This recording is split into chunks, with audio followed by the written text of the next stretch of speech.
সপ্তবিংশ খণ্ড। শ্যামপুকুর বাটিতে ডাক্তার সরকার, নরেন্দ্র, শশী, শরৎ, মাস্টার, গিরিশ প্রভৃতি ভক্ত সঙ্গে। প্রথম পরিচ্ছেদ। পূর্বকথা। উন্মাদ অবস্থায় কুঠির পিছনে যেন গায়ে হোমাগ্নি জ্বলন। পণ্ডিত পদ্মলোচনের বিশ্বাস ও তাহার মৃত্যু। ঠাকুর শ্রীরামকৃষ্ণ শ্যামপুকুর বাটিতে চিকিৎসার্থ ভক্ত সঙ্গে বাস করিতেছেন। আজ কোজাগর পূর্ণিমা, শুক্রবার, 23 অক্টোবর 1885, বেলা 10টা। ঠাকুর মাস্টারের সহিত কথা কহিতেছেন। মাস্টার তাহার পায়ে মোজা পরাইয়া দিতেছেন। শ্রীরামকৃষ্ণ সহাস্যে, কমফর্টারটা কেটে পায়ে পড়লে হয় না? বেশ গরম। মাস্টার হাসিতেছেন। গতকল্য বৃহস্পতিবার রাত্রে ডাক্তার সরকারের সহিত অনেক কথা হইয়া গিয়াছে। শ্রী শ্রী কথামৃত প্রথম ভাগে এসব কথা প্রকাশিত হইয়াছে। ঠাকুর সে সকল কথা উল্লেখ করিয়া মাস্টারকে হাসিতে হাসিতে বলিতেছেন, কাল কেমন তুহু তুহু বললুম। ঠাকুর কাল বলিয়াছিলেন, জীবেরা ত্রিতাপে জ্বলছে, তবু বলে বেশ আছি। বেঁকা কাঁটা দিয়ে হাত কেটে যাচ্ছে, দরদর করে রক্ত পড়ছে, তবু বলে আমার হাতে কিছু হয় নাই। জ্ঞানাগ্নি দিয়ে এই কাঁটা তো পোড়াতে হবে।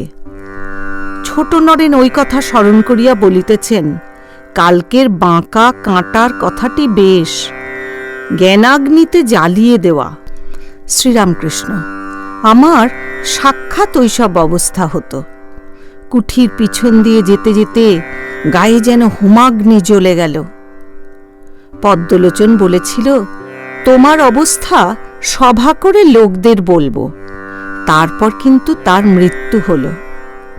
বেলা 11টার সময় ঠাকুরের সংবাদ লইয়া ডাক্তার সরকারের বাটিতে মণি আসিয়াছেন।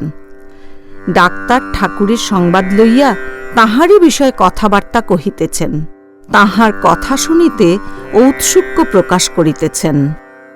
ডাক্তার সহাস্যে, আমি কাল কেমন বললাম, তুহু তুহু বলতে গেলে তেমনি ধনুরির হাতে পড়তে হয়। মণি, আজ্ঞা হাঁ, তেমন গুরুর হাতে না পড়লে অহংকার যায় না। কাল ভক্তির কথা কেমন বললেন, ভক্তি মেয়ে মানুষ, অন্তঃপুর পর্যন্ত যেতে পারে। ডাক্তার, হাঁ, ওটি বেশ কথা, কিন্তু তা বলে জ্ঞান তো আর ছেড়ে দেওয়া যায় না। মণি, পরমহংসদেব তা তো বলেন না। তিনি জ্ঞান ভক্তি দুই লন, নিরাকার সাকার। তিনি বলেন, ভক্তি হিমে জলের খানিকটা বরফ হল, আবার জ্ঞান সূর্য উদয় হলে বরফ গলে গেল।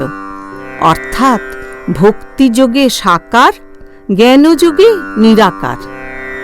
আর দেখেছেন, ঈশ্বরকে এত কাছে দেখছেন যে তাঁর সঙ্গে সর্বদা কথা করছেন। ছোট ছেলেটির মতো বলছেন, মা বড় লাগছে। আর কি অবজারভেশন! মিউজিয়ামে ফসিল হয়ে গেছে দেখেছিলেন, অমনি সাধু সঙ্গের উপমা হয়ে গেল। পাথরের কাছে থেকে থেকে পাথর হয়ে গেছে, তেমনি সাধুর কাছে থাকতে থাকতে সাধু হয়ে যায়। ডাক্তার, ঈশানবাবু কাল অবতার অবতার করছিলেন।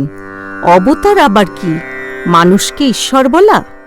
মণি, ওদের যা যা বিশ্বাস তা আর ইন্টারফেয়ার করে কি হবে?